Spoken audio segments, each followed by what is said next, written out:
உலகம் முழுவதும் பரவி வாழுகிற தாய் தமிழ் உறவுகள் அனைவருக்கும் வணக்கம்.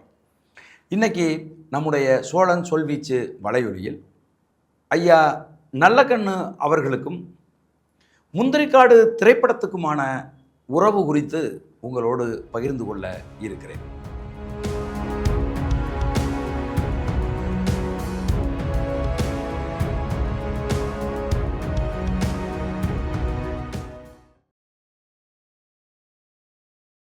முந்திரிக்காடு என்று ஒரு திரைப்படம் செய்ய இருக்கிறேன். அந்த திரைப்படம் எழுத்தாளர் இமயம் அவர்களினுடைய பெத்தவன் என்கிற நெடுங்கதை. அது சாதிய ஆணவ படுகொலைக்கு எதிரான திரைப்படம் அப்படிங்கிறது தோழர் நல்லக்கண்ணு ஐயா அவர்களுக்கு தெரிய வந்துச்சு. அதாவது இந்த படத்தினுடைய கதாநாயகன் இந்திய கம்யூனிஸ்ட் கட்சியினுடைய பொறுப்பாளராக அன்றைக்கு இருந்த மதிப்புக்குரிய சி மகேந்திரன் அவர்களுடைய மகன் புகழ். அவர் மூலமாக ஐயா நல்லக்கண்ணு அவர்களுக்கு நான் ஒரு சாதிய ஆணவ படுகொலைக்கு எதிரான ஒரு திரைப்படத்தை எடுக்கிறேன் என்கிற செய்தி தெரிய வந்தவுடன் அவர் என்னை அழைத்திருந்தார். நான் தோழர் நல்லக்கண்ணு ஐயா வீட்டுக்கு சென்று அவரிடம் பேசிய போது அவர் கேட்டார், தோழர், இதுபோல் சாதிய ஆணவ படுகொலைக்கு எதிரான ஒரு திரைப்படம் நீங்கள் எடுக்கிறீங்களா அப்படின்னு என்கிட்ட கேட்டார். ஆமாங்க தோழர் அப்படின்னு சொல்லி நான் சொன்னேன். என்ன கதை அப்படின்னு கேட்டார். கேட்டுட்டு எனக்கு ஒரு சம்பவத்தை அவர் சொன்னார். என்னென்னா, ஒரு ஆதிக்க சாதி பெண் தாழ்ந்த சாதி பையனை விரும்பி இருக்கிறான். இந்த ரெண்டு குடும்பத்தார் உறவினர்கள் எல்லோரும் சேர்ந்து கண்ணகி முருகேசனை எப்படி பொது தளத்தில் வைத்து கொலை செய்வது என்று முடிவு செய்தார்களோ, அதே போல் அந்த ஆணையும் அந்த பெண்ணையும் கொலை செய்வது என்று முடிவு செய்திருக்கிறார்கள். அந்த பொண்ணை பிடிச்சி கட்டி வச்சுருக்காங்க, அந்த பையனையும் பிடிச்சி கட்டி வச்சுருக்காங்க. இப்போ அவங்க என்ன திட்டமிடுறாங்கன்னா, பெட்ரோலை ஊற்றி உயிரோடு கொளுத்தி விடுவதா, அல்லது மருந்து கொடுத்து ரெண்டு பேரையும் கொன்று விடுவதா, அல்லது அந்த கூடியிருக்கிற மக்களெல்லாம் அனுப்பிட்டு கழுத்தில் சுருக்க போட்டு ரெண்டு பேரையும் தொங்க விடுறதா அப்படின்னெல்லாம் அந்த இடத்துல விவாதங்கள் நடந்திருக்கு. இதை நான் என்னுடைய திரைப்படத்திலும் இந்த மாதிரியான ஒரு விவாதத்தை நான் வைத்திருக்கிறேன். அப்போ அவர் சொன்ன சம்பவம் என்ன அப்படின்னு கேட்டிங்கன்னா, அந்த பெண் சொல்லியிருக்கா, ஒரு நிமிஷம் என் கட்டை அவுத்து விடுங்க அப்படின்னு சொல்லிவிட்டு அவங்க அதை அவுத்து விட்டதும் தன் மூக்கில் போட்டிருக்கிற ஒரு சின்ன மூக்குத்தி, அது ஒரு ஒரு ஒரு கிராம் தங்கம் இருக்கலாம் அதில், அந்த மூக்குத்தியை அந்த பெண் கலட்டி தன் தங்கச்சியை அழைத்து அந்த தங்கச்சிக்கு கொடுத்துட்டு இப்போ என்னை கொல்லுங்க அப்படின்னு அந்த பெண் சொன்னிச்சு அப்படின்னு தோழர் நல்லக்கண்ணு ஐயா என்கிட்ட சொன்னார். இதை காட்சியாக உங்கள் திரைப்படத்தில் வைக்க முடிஞ்சால் நீங்கள் வைங்க அப்படின்னு சொன்னார். அது மட்டும் இல்லை, அவர் தன்னுடைய வாழ்நாளில் அவர் சந்தித்த சாதியத்துக்கு எதிரான கொடூரங்கள் இருக்கு பாருங்க, அந்த கொடூரங்களை எல்லாம் என்னோடு பகிர்ந்து கொண்டார். இப்போ நான் அதெல்லாம் பேசிட்டு நான் வந்துட்டேன். அதுக்கப்புறம் நாங்கள் படப்பிடிப்பு தொடங்கி படப்பிடிப்பெல்லாம் நடந்துச்சு. எனக்கு தோழர் நல்லக்கண்ணு ஐயா சொன்ன பல விடயங்கள் என்னுடைய மூளையில் இருந்துக்கிட்டே இருக்குது. அதனால் அதை இந்த நாவலை நான் திரைப்படமாக செய்கிறதுனால அதை மீறி சில காட்சிகளை என்னால் வைக்க முடியல. அப்படியாப்பட்ட சூழ்நிலையில் படப்பிடிப்புக்கு அது என்னுடைய சொந்த திரைப்படம் என்பதால் ஏற்பட்ட பொருளாதார நெருக்கடிகளுக்கு ஏற்ப அப்பப்போ நான் படப்பிடிப்பை நடத்திக்கிட்டு இருந்தேன். கொஞ்சம் பணம் சேர்க்கறது, படப்பிடிப்புக்கு போகிறது, அப்புறம் பணம் தீர்ந்து உடனே திரும்ப வந்துடுறது, அப்புறம் திரும்ப போகிறது, இப்படி பண்ணிகிட்டு இருந்தேன். இதுக்கு நடுவில் என்னை எங்கெல்லாம் சந்திக்கிறாரோ அங்கெல்லாம் என்னாச்சு படம் வேகமாக கொண்டு வாங்க, சீக்கிரமாக எடுங்க அப்படிங்கிற மாதிரி தோழர் நல்லக்கண்ணு ஐயா என்னை கேட்டுக்கொண்டே இருந்தார். இப்போ நாங்கள் படப்பிடிப்பு முடிச்சிட்டோம், குரல் பதிவு டப்பிங் எல்லாம் முடித்து இந்த வேலைகள்லாம் நடந்து இது சென்சாருக்கு போகிற போது எனக்கு வேறு சில பிரச்சனைகள்லாம் ஏற்பட்டு கிட்டத்தட்ட ஒரு 6-7 மாதங்கள் எனக்கு சென்சார் பண்ண முடியாத ஒரு சூழ்நிலையில் நான் தத்தளிச்சுக்கிட்டு இருக்கேன்.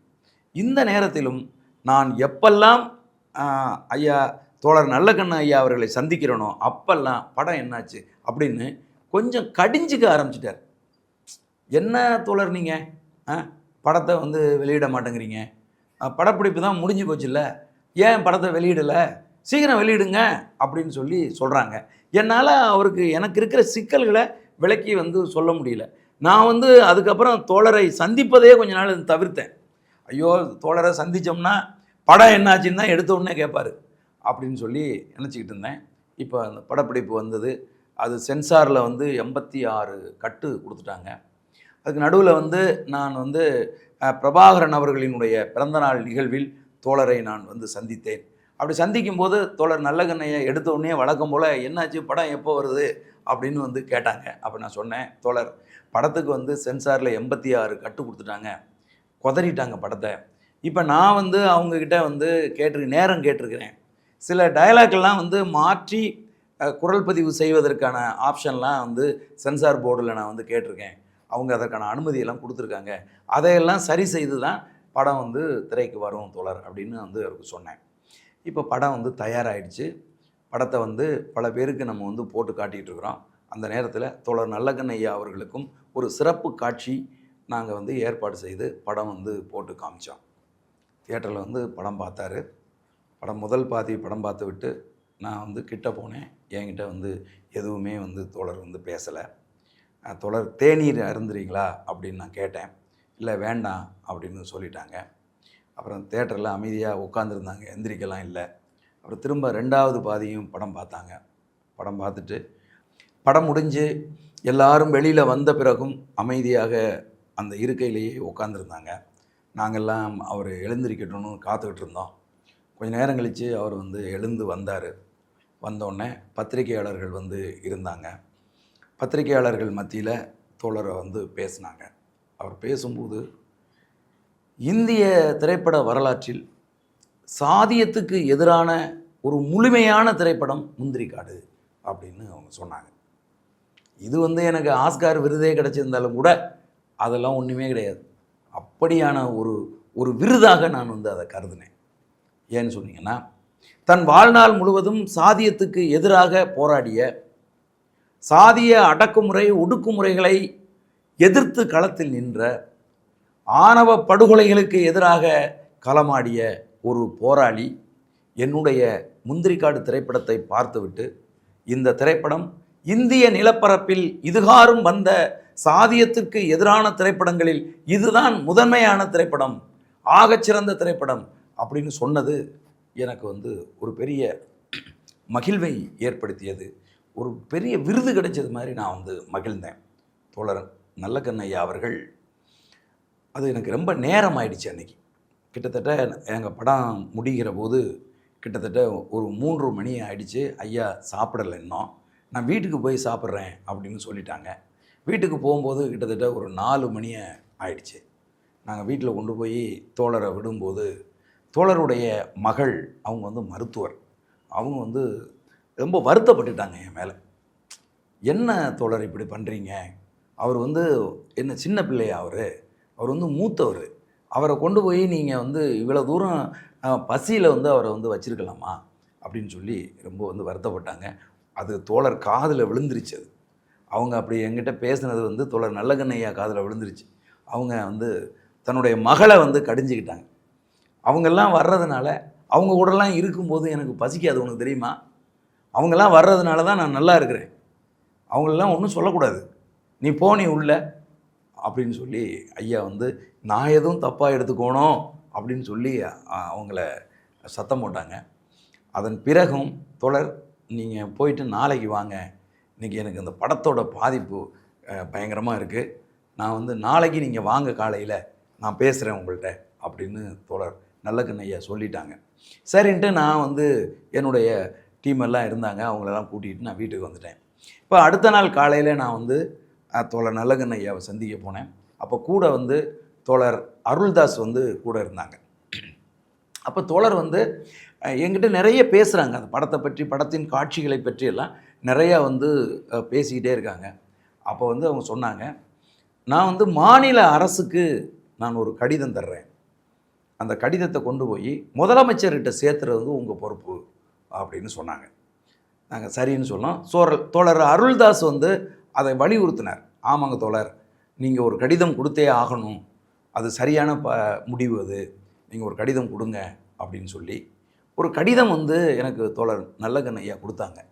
அதில் அவங்க என்ன எழுதியிருந்தாங்க அப்படின்னு கேட்டிங்கன்னா, பேரறிஞர் அண்ணா வலியுறுத்திய சமூக நீதியை, கலைஞர் கருணாநிதி அவர்கள் வலியுறுத்திய சமூக நீதியை, தந்தை பெரியார் அவர்கள் வலியுறுத்திய சமூக நீதியை இந்த திரைப்படம் பேசியிருக்கிறது.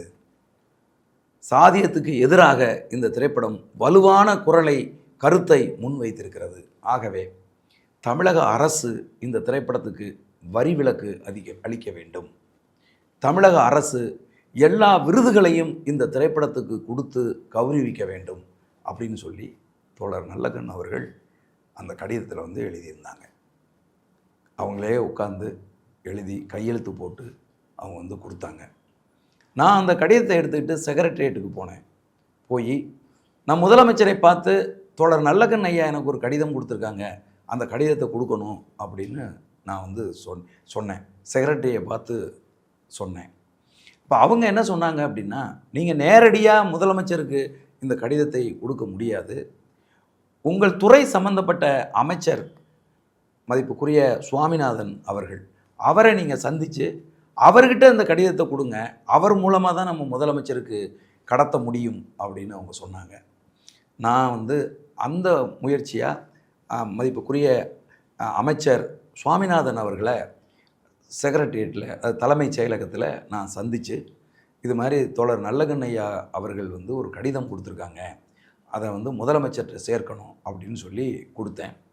அவர் எழுந்து நின்று அந்த கடிதத்தை வந்து வாங்கினாங்க. வாங்கி அந்த கடிதத்தை வந்து படித்து பார்த்தாங்க. எனக்கு வந்து ஒரு உயரிய மரியாதையவே வந்து மாண்புமிகு அமைச்சர் எனக்கு வந்து கொடுத்தாங்க. கொடுத்துட்டு இந்த கடிதம் ரொம்ப முக்கியமான கடிதம், மிக முக்கியமான ஒரு தலைவர்கிட்ட இருந்து இந்த கடிதம் வந்து வந்திருக்கு, இதை நான் உடனடியாக இன்று மாலைக்குள் முதலமைச்சரோட கவனத்துக்கு இதை நான் கொண்டுட்டு போயிடுவேன் அப்படின்னு சொன்னார். சரின்னு சொல்லிவிட்டு நான் அங்கேருந்து வந்துட்டேன். அது முதலமைச்சருடைய கவனத்துக்கு சென்றதா, முதலமைச்சர் அதை கவனத்தில் எடுத்துக்கொண்டாரா அப்படிங்கிறதெல்லாம் வந்து எனக்கு தெரியாது. ஆனால் ஒரு மூத்த அரசியல் கட்சியினுடைய தலைவர், இந்திய நிலப்பரப்பில் ஒரு தூய்மையான, ஒரு நேர்மையான ஒரு அரசியல்வாதி, இதுகாரும் தன் வாழ்நாள் முழுவதும் இந்த சாதிய இழுக்குக்கு எதிராக களமாடிய ஒரு போராளி, ஒரு திரைப்படத்தை பார்த்துவிட்டு, இந்த திரைப்படம் சமூக நீதியை நிலைநாட்டுகிற ஒரு திரைப்படம், இந்த திரைப்படத்துக்கு அரசு ஆதரவளிக்க வேண்டும் என்று எழுதிய அந்த கடிதத்திற்கு இன்றைக்கு வரைக்கும் எனக்கு வந்து பதில் சொல்லலை. தலைமைச் செயலகத்திலிருந்து என்னை அழைக்கவும் இல்லை. என்னுடைய திரைப்படத்துக்கு அவங்க வரி விலக்கும் கொடுக்கலை. அது குறித்து எந்த ஒரு பதிலையும் எனக்கு வந்து கொடுக்காதது எனக்கு ஒரு பேர் அதிர்ச்சியை வந்து ஏற்படுத்துச்சு. இந்த கடிதத்தை நம்ம கொண்டு போய் ஐயா தமிழகத்தின் முதலமைச்சர் முத்துவேல் கருணாநிதி ஸ்டாலின் அவர்களிடம் கொடுத்திருக்க வேண்டாமோ என்று கூட நான் வந்து நினச்சேன். ஏன் அப்படின்னு கேட்டிங்கன்னா, இந்த கடிதத்துக்கு இருக்கக்கூடிய மரியாதை தெரியாதவராக தமிழகத்தின் முதலமைச்சர் இருக்கிறாரே, குறைந்தபட்சம் என்னை அழைத்து பேசியிருக்கலாமே அப்படின்னு சொல்லி நான் வந்து நினச்சேன். இது வந்து ஐயா நல்லக்கண் அவர்களை நாம் அவமதித்து விட்டோமோ அப்படின்னு கூட எனக்கு வந்து பல நேரங்களில் கண் கலங்கும். எனக்கு அதை நினைக்கிற போதெல்லாம் இதை நாம் செஞ்சிருக்கக்கூடாது. தோழர் குடித்த கடிதத்தை ஒரு விருது போல நினைத்து அந்த கடிதத்தை நானே வச்சிருந்திருக்கலாமோ, இந்த திராவிட மாடல் அரசின் கவனத்திற்கு அதை கொண்டு சென்றிருக்க கூடாதோ என்றெல்லாம் நான் கவலைப்பட்டிருக்கிறேன். ஆக ஐயா நல்லக்கண் அவர்கள் தன்னுடைய கொள்கையில், தான் கொண்ட தத்துவத்தில் எந்த அளவுக்கு உறுதியாக இருக்காரு, எந்த அளவுக்கு நேர்மையான மனிதர் என்பதற்கு இது ஒரு மிகப்பெரிய சான்று. ஒரு திரைப்படம் தான் அது. அந்த திரைப்படம் தனது கொள்கையோடு ஒத்துப்போகுது, சாதியத்துக்கு எதிராக அது பேசுது என்றபோது அதற்கு அதிகபட்ச மரியாதையை ஏற்படுத்தி கொடுக்கணும் அப்படின்னு நினச்ச அந்த உள்ளம் இருக்கு பாருங்க, அந்த மனுஷனோட அந்த மனசு இருக்கு பாருங்க, அது வந்து உண்மையாகவே போற்றுதற்குரிய. அவன்தான் உண்மையான சமூக போராளி. இந்த சமூகம் சாதியத்திலிருந்து விடுபட வேண்டும். இந்த மக்கள் நேர்மையானவர்களாக, உண்மையானவர்களாக, மனிதர்களாக இவர்கள் மதிக்கப்பட வேண்டும் என்று நினைக்கின்ற ஒரு போராளியாக தோழர் நல்லக்கண்ணு அவர்களை நான் பார்க்கிறேன். அவர் மற்ற அரசியல் கட்சி தலைவர் போல சந்தர்ப்பவாதி கிடையாது. எதையும் எதிர்பார்த்து யாரோடும் பழகுகிற பண்புள்ளவர் அவர் கிடையாது. ஒரு நேர்மையான, ஒரு குழந்தை உள்ளம் கொண்ட ஒரு போராளி. அவருடைய இந்த மறைவு நாள் என்பது உண்மையாகவே உலகம் முழுதும் இருக்கக்கூடிய தமிழர்களுக்கு மட்டுமல்ல, மானுடத்தை நேசிக்கின்ற ஒவ்வொரு மனிதனுக்கும் அது பேரிழப்பு. இந்திய நிலப்பரப்பில் ஐயா நல்லக்கண்ணு போன்ற ஒரு அரசியல் கட்சி தலைவர் இல்லை, இனி இருக்க போவதில்லை அப்படிங்கிற ஒரு எண்ணம் தான் நமக்கு உருவாகிறது. ஆகவே எனக்கு தோழர் நல்லக்கண்ணு ஐயா அவர்களோடு, அவர் அண்ணன் சீமான் அவர்கள் படப்பிடிப்பு தளத்தில் இருக்கிற போது படப்பிடிப்பு தளத்துக்கு வந்தாங்க. அவருக்கு இது ஒரு சாதியத்துக்கு எதிரான ஒரு காத்திரமான திரைப்படம் அப்படிங்கிறது தெரிஞ்ச பிறகு ஒரு பரபரப்பாக உருவாயிடுச்சு அவருக்குள்ள. சென்னையில் படப்பிடிப்பு நடக்கும்போது படப்பிடிப்பு தளத்துக்கு வந்தார். அண்ணன் சீமான் அவர்களை சந்தித்து, நீங்கள் இந்த திரைப்படத்தில் இடம்பெற்றிருப்பது எனக்கு பெரும் மகிழ்ச்சி, இது போன்ற திரைப்படங்கள் தான் வரணும் அப்படின்னு சொல்லி களத்தில் இருந்து நேரடியாக எங்களை எல்லாரையும் வாழ்த்தினார். அவர் எங்களுக்கு அந்த திரைப்படத்துக்கும் தோழர் நல்லக்கண்ணு ஐயா அவர்களுக்குமான அந்த உறவு என்பது என் வாழ்நாள் முழுவதும் ஒரு திரைப்பட இயக்குனராக, ஒரு சமூக போராளியாக என்னால் அதை மறக்க முடியாது. என் நெஞ்சார்ந்த செவ்வணக்கத்தை தோழர் நல்லக்கண்ணு ஐயா அவர்களுக்கு தெரிவித்துக் கொள்கிறேன். நன்றி, வணக்கம்.